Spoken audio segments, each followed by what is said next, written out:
ఈరోజు సింపుల్గా అయిపోయే గ్రీన్ చికెన్ ఊకే ఒక్కలాగా కాకుండా ఈరోజు గ్రీన్ చికెన్ చేస్తానా సూపర్ టేస్ట్ ఉంటుంది. పచ్చిమిర్చి కొత్తిమీర సాల్ట్ వేసుకొని మిక్సీ పట్టుకుంటుంది. ఇది మిక్సీ పట్టిన ఇట్లా పట్టుకోవాలి కచ్చపిచ్చిగా. గిన్నె వేడైంది, కొంచెం ఆయిల్ పోసుకోవాలి. అయింది కొంచెం అల్లం,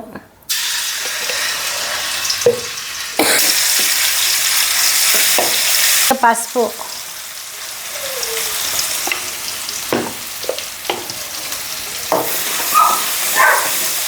ఇప్పుడు మనం మిక్సీ పట్టుకున్నది కారం,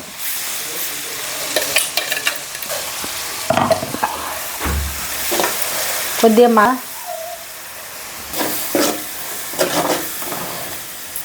ఇప్పుడు ఇలా చికెన్ కడిగి పెట్టుకున్నాం, మంచిగా నీళ్ళు వడిసిపోయినాయి. చికెను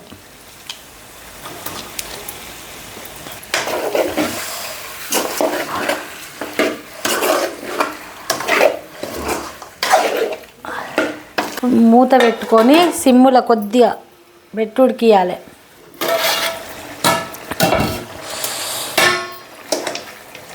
సిమ్లో పెట్టుకుంటే ఇట్లా ఎసరు ఊరుతుంది మంచిగా. ఇట్లా వాటర్ అసలే పోయొద్దు. ఇప్పుడు ఇలా కొంచెం ఉత్తదే ధనియాల పొడి, ఏముండదు ఏంపి పెట్టిన ధనియాల పొడి కొద్దిగా అంతా, ఒక సగం నిమ్మకాయ వక్క ఇలా పిండుకోవాలి. ఇలా మసాలాలు గిట్లా ఏమి వేయద్దు, ఇక లవంగాల పొడి అది ఇది ఏం మసాలాలు వేయద్దు, అంతే. ధనియాల పొడి వేసుకోవాలి అంతే, కానీ ఏం మసాలాలు వేయద్దు. సూపర్ టేస్ట్ ఉంటుంది ఇది. ఇప్పుడు మూత తీసుకొని కలుపుకొని ఇలా కొద్దిగా సాల్ట్ వేసుకుందాం. అప్పుడు కొంచెం తక్కువ వేసిన, ఇప్పుడు సాల్ట్ వేసుకుందాం. ఎంత సూపర్ కలర్ఫుల్గా కనబడుతుంది కర్రీ. చూడు, టేస్ట్ కూడా అంతే ఉంటుంది, తగ్గేదే ఉండదు taste.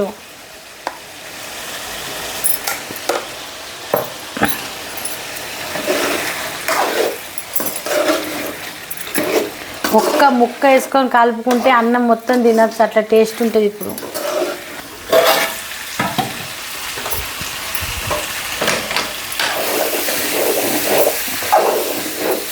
Super curry, tasty curry ready అయింది.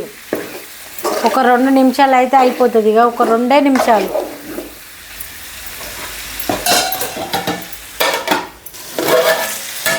అయిపోయింది కర్రీ. గ్యాస్ ఆఫ్ చేసుకుందాం.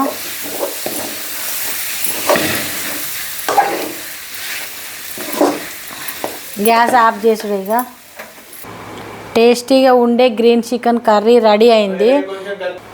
మీరు కూడా తప్పకుండా ట్రై చేయండి. లైక్ చేయండి, షేర్ చేయండి, సబ్స్క్రైబ్ చేయండి. తప్పకుండా ట్రై చేయండి. Green chicken super taste chicken తప్పకుండా ట్రై చేయండి.